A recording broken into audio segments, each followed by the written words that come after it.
Bonjour Bruce. Votre invité ce matin est Arnaud Rousseau, le patron de la FNSEA, le principal syndicat agricole. Bonjour Arnaud Rousseau. Bonjour Adrien Gindre. On a vu dans nos journaux depuis plusieurs semaines ces images de champs inondés, des dégâts massifs après les intempéries et la dépression Kirk notamment. Est-ce que vous avez chiffré le montant de ces dégâts pour les agriculteurs ? Il se chiffrera en milliards d'euros. C'est évidemment des conditions météo extrêmement difficiles pour l'agriculture, qui sont la conséquence de conditions aussi très dégradées depuis le début de l'année. Il a plu sur la France depuis près d'un an, le double à peu près de ce qu'il pleut d'habitude. Et partout, dans toutes les productions, on a aujourd'hui des difficultés majeures. Et quand vous rencontrez des agriculteurs et que vous discutez avec eux aujourd'hui, la première cause de leur inquiétude, c'est d'abord la météo, la capacité à agir. Quand on dit difficulté, très concrètement, ça veut dire quoi ? Ça veut dire qu'il va y avoir des récoltes en moins, voire des pénuries sur certains produits ? Ça veut dire d'abord que vous n'êtes pas en possibilité de récolter vos maïs, par exemple, ou vos tournesols, dont on a besoin de les récolter en ce moment. Vous ne pouvez pas semer vos céréales. C'est la période de semis des céréales. Vous ne pouvez pas laisser vos animaux dans les prés parce que c'est devenu de véritables bourbiers. Et ça veut dire que oui, il y aura une tension. Maintenant, rassurez-vous, les Français continueront à avoir ce qu'il faut dans leur assiette. Mais pour le monde agricole et pour les agriculteurs en ce moment, c'est vraiment très difficile. Est-ce que vous attendez une aide du gouvernement face à ces difficultés de récolte ? Qui peut vous donner la solution ? Non mais attendez, on va essayer d'être rigoureux. Nous, on avait, depuis le début de l'année, fait un certain nombre de demandes qui concernent la liberté d'entreprendre. Vous savez, la capacité à faire notre métier, à ne pas être ennuyé en permanence par les normes.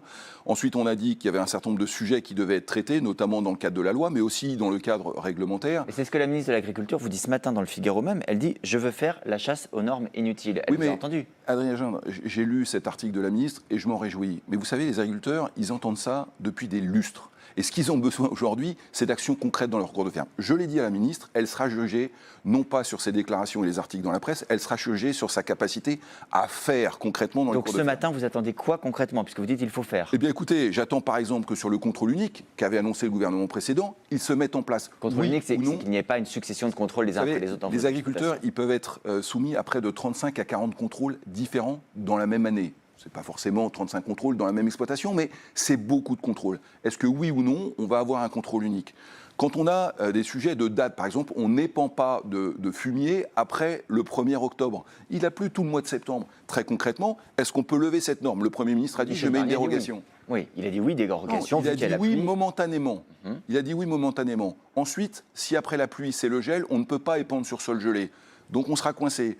Si jamais on a des volumes de fumée trop importants, on est en infraction avec la loi. Tout ça n'est plus supportable. Vous savez, moi j'ai l'habitude de dire que les normes ne nourrissent pas les Français. En revanche, elles sont en train de tuer l'agriculture, ça n'est pas tenable. Il y a des endroits où on voit, notamment en Ile-de-France, dans le sud-est, des panneaux retournés. C'était l'un des signaux de la colère agricole lorsqu'elle a éclaté il y a quelques mois. Est-ce que vous considérez que cette colère agricole, alors je ne sais pas quelle est la bonne formule, est de retour, peut-être qu'elle n'est jamais vraiment partie, mais qu'un mouvement tel qu'on l'a vu en début d'année peut revenir ?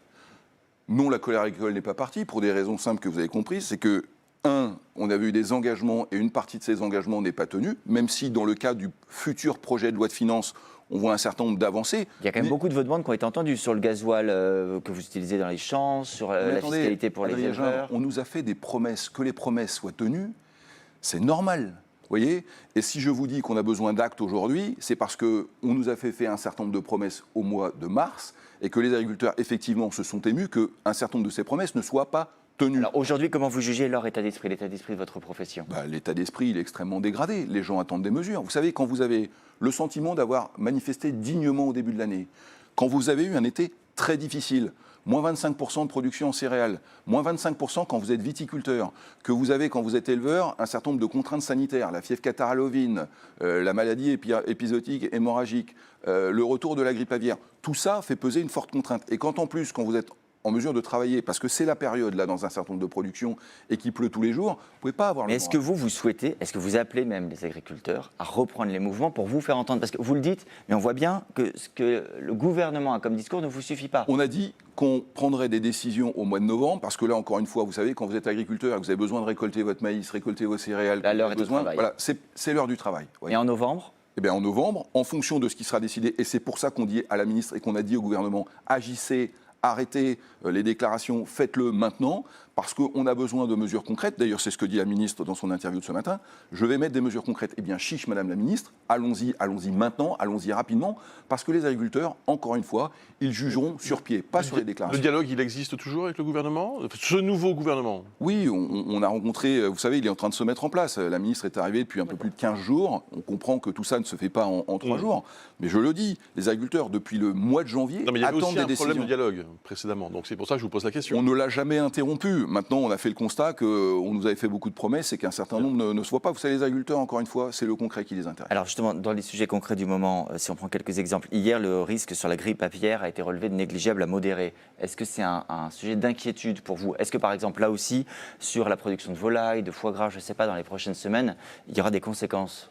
Oui, vous savez, le monde agricole subit des affres sanitaires. En fait, la fièvre catarrhale ovine, la grippe aviaire, c'est la même chose que le Covid pour les hommes. Vous n'avez rien prévu, ça vous arrive, vous avez des impacts majeurs sur votre troupeau. Donc, quand vous avez des brebis, par exemple, vous en perdez jusqu'à 10, 15, 20, parfois 30%. Quand vous avez des volailles et que vous avez la grippe aviaire, on élimine la totalité de votre bande de volailles.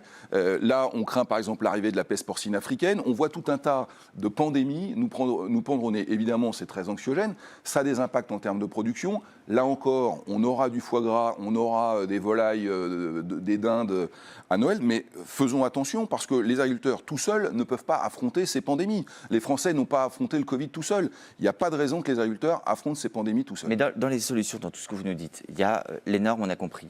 Est-ce que par exemple, il vous faut des aides plus concrètes? Il y a cette idée de chèque alimentaire qui tourne depuis des mois, de se dire pour aider à l'achat de fruits et légumes. Alors ça a des vertus sur la santé. Est-ce que ça aurait des vertus pour vous, pour vos ventes? Est-ce que c'est quelque chose que vous attendez?